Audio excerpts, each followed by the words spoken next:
Hello friends, welcome back to this channel. दोस्तों, इस video में हम बात करने जा रहे हैं HDFC बैंक के ऊपर। लेकिन अपनी बातचीत को कंटिन्यू करेंगे उससे पहले आपसे रिक्वेस्ट करना चाहूँगा कि if you are new to this channel, please make sure to hit the subscribe button and press the bell icon so that you will be getting notification for each videos. Second thing, if you are interested to open demat account और trading account, there is a link in description box of this video, right? You can check there and click on that link to open an account in Upstock. Okay दोस्तों, आइए बात करते हैं HDFC bank के लिए। लेकिन सबसे पहले मैं आप लोगों से इसके बिज़नेस की क्या सिचुएशन रही थर्सडे के दिन लास्ट ट्रेडिंग सेशन में। देखिए, लास्ट ट्रेडिंग सेशन में 1638.00 की प्राइस के ऊपर ओपन होने के बाद 1638 से लो नहीं बनाता है, जबकि 1690 का हाई बनाता है। 73,78,644 टोटल वॉल्यूम जनरेट हुआ, जहां पे मार्केट कैप इस कंपनी के NSE पे 9,34,389 1687.40 के ऊपर बंद हुआ। इसका 52 वीक लो है 1164 का एंड हाई है 1690 का। आप देख सकते हैं इसका नया 52 वीक हाई भी बना है लास्ट ट्रेडिंग सेशन में। तकरीबन 2.93% की ग्रोथ के साथ 1687.40 के ऊपर बंद हुआ। एक बहुत ही धमाकेदार खबर आप लोगों के साथ प्रेजेंट करने की कोशिश करने जा रहा हूं, तो कृपया इसको बहुत ध्यान से समझिएगा क्योंकि ये खबर बहुत ही इम्पोर्टेंट है, राइट? ओके, जैसा कि आप दोस्तों यहाँ पे हेडलाइन देख पा रहे होंगे, HDFC bank Q2 net up 18% to ₹8,834 crore, steady rise in interest fee income. इसका मतलब क्या है, मैं आपको डिटेल में समझाता हूँ। देखिए दोस्तों, Q2 के अर्निंग्स HDFC बैंक के रिलीज़ कर दी गई हैं। 17.6% को हम लगभग 18% बोल दे रहे हैं यहाँ पे।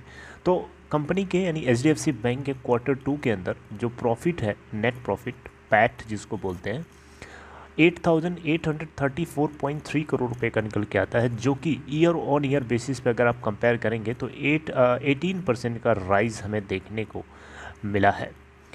7,513.1 करोड़ का इनको नेट प्रॉफिट हुआ था सितंबर 2020 के अंदर, जिसको हम कंपेयर करेंगे इस बार के क्वार्टर के रिजल्ट से, प्रॉफिट आफ्टर टैक्स से, तो हमें 18% का राइज इस बार देखने को मिला है। सिक्वेंशियल बेसिस यानी क्वार्टर ऑन क्वार्टर बेसिस पे देखेंगे तो हम जून 2021 को हम कंपेयर करेंगे सितंबर 2021 से, तो इस बार इसमें भी इनको 14% का राइज देखने को मिला है।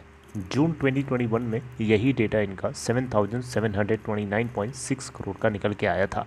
I hope you got my point.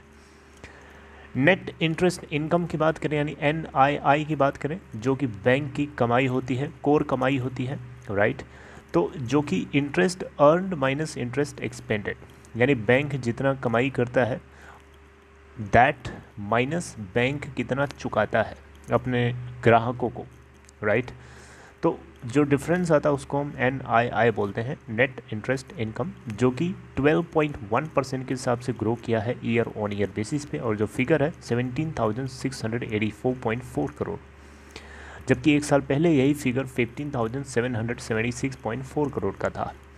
Net interest margin की बात करें यानी निम की बात करें तो इस बार 4.1% निकल के आता है Q2 के अंदर, और जो कि इंडस्ट्री का सबसे हाईएस्ट नंबर है। निम और NII में डिफरेंस क्या है दोस्तों? निम का मतलब होता है नेट इंटरेस्ट मार्जिन, जो कि डिफरेंस होता है परसेंटेज ऑफ इंटरेस्ट अर्नड, यानी किसी को बैंक जब लोन देता है तो मान लीजिए 8% के हिसाब से लोन दे रहा है, और बैंक ने जो पैसे जमा करवा रखे हैं लोगों के, यानी बैंक में लोगों ने जो पैसा आपका हमारा जो जमा है उस पर बैंक हमें जो इंटरेस्ट देता है, मान लीजिए वो 3% है, तो 8 - 3 कितना हुआ? 5% जो डिफरेंस आ रहा है, इसको हम निम बोलते हैं, नेट इंटरेस्ट मार्जिन, जो कि 4.1% निकल के आता है, और एक बहुत ही हैंडसम परसेंटेज है पूरे बैंकिंग इंडस्ट्री के लिए, राइट? ओके, इसके अलावा चलिए बात करते हैं कुछ और इम्पोर्टेंट पॉइंट की। देखिए, नॉन इंटरेस्ट इनकम यानी बैंक की इंटरेस्ट के इनकम के अलावा और भी सोर्सेज होते हैं जहाँ से कमाई करता है, जैसे कि किसी को जैसे आप ATM ट्रांजैक्शन करते हैं, अगर लिमिट है 3 टाइम्स की, अगर आपने 5 बार कर दिया तो आपको 2 बार का एक्स्ट्रा चार्ज देना पड़ेगा। इसके अलावा नेट बैंकिंग करते हैं, उसमें जो आप पर ट्रांजैक्शंस करते हैं वहाँ पे भी जो चार्जेस लगते हैं, NTGS करते हैं, NIFT करते हैं, NTGS करते हैं बेसिकली, और IMPS करते हैं, RTGS ठीक है। तो इस तरीके से नॉन इंटरेस्ट इनकम जो है अलग अलग सोर्सेज से आती है, जो कि इंटरेस्ट इनकम जो कि बैंक की कोर इनकम होती है उसको छोड़ करके बाकी सारे सोर्सेज का समेशन होता है। और इस बार इनको नॉन इंटरेस्ट इनकम के अंदर जो ग्रोथ हुई है 21.5% के निकल के आती है। और इस बार जो डेटा है 7,400.8 करोड़ रुपए का निकल के आता है सितंबर क्वार्टर के लिए, जबकि पिछले साल सेम क्वार्टर में यही फिगर इनका 6,092.5 करोड़ का निकल के आया था। कंपेयर करेंगे 21.5% का राइज। फीस एंड कमीशंस में देखा जाए तो 4,945.9 करोड़ की ग्रोथ, जबकि क्वार्टर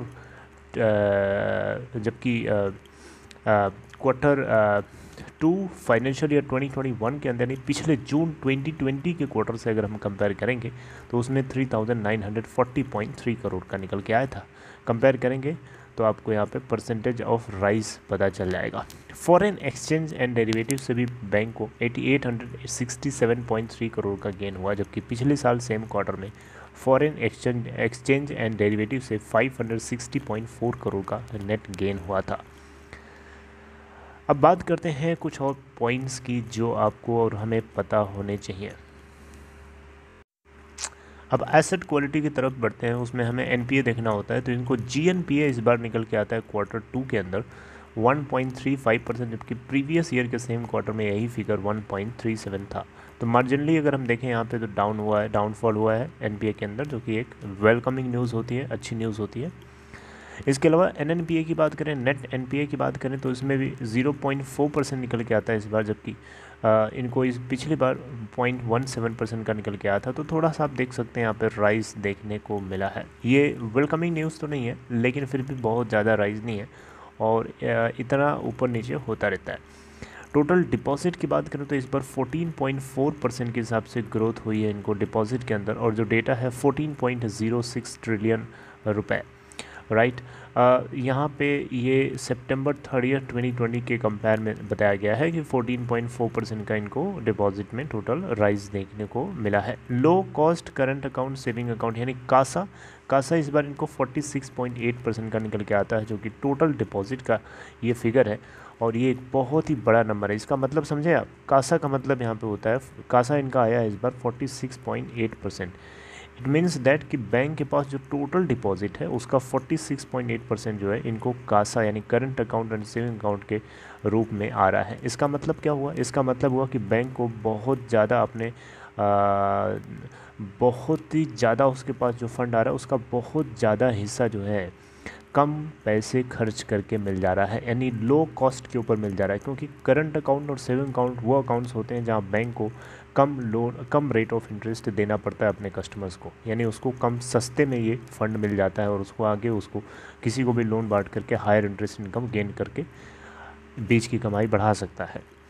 मेरी बात समझ रहे हैं? तो दोस्तों यहाँ पे ये पॉइंट्स हैं जो आपको पता होने चाहिए। और देखिए कैपिटल एडेक्वेसी रेशियो जो है इस बार इनका 20%, पिछली बार जो है सितंबर 30, 2021 को जो है निकल के आया था 20%, जबकि यहाँ रेगुलेटरी जो रिक्वायरमेंट है 11.07% है, यानी क्वार्टर 2 के अंदर इस बार इनको 20% का CAR निकल के आता है, जबकि रेगुलेटरी रिक्वायरमेंट 11.07% की है। तो दोस्तों ये कुछ पॉइंट्स थे जो आप लोगों के साथ शेयर करना था। I hope you like it. अगर आपको कंटेंट समझ में आया, अच्छा लगा तो इस वीडियो को लाइक शेयर कर सकते हैं और अपना ख्याल रखिएगा। Take care.